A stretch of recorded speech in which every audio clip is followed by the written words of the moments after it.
ఒకడంటాడు కొండకి నడిచొస్తానంటాడు, ఒకడంటాడు స్వామి మీ హుండీలో 5 రూపాయలు వేస్తానంటాడు. ఇప్పుడు వీటిని మొక్కులు అంటారు. మొక్కు అన్న మాట మీరు జాగ్రత్తగా గమనించాలి. వెంకటేశ్వర స్వామి వారి హృదయం ప్రకారం అయితే వ్యాపారము కాదు. అది పాపము వలన దుఃఖం వస్తోందని వాడు తెలుసుకోవాలి.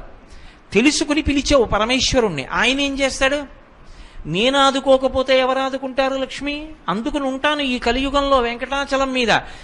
ఎవడు ఎక్కడ ఎంత మౌనంగా లోపల లోపల పిలిచినా నాకు వినపడుతుంది. నేను వింటాను, వాణ్ణి ఉద్ధరిస్తాను ఆపదలోంచి. వాడు నా మొక్కు తీరుస్తాడు. ఆ డబ్బు పట్టుకొచ్చి నా హుండీలో వేస్తాడు. నేనేం చేస్తానో తెలుసా?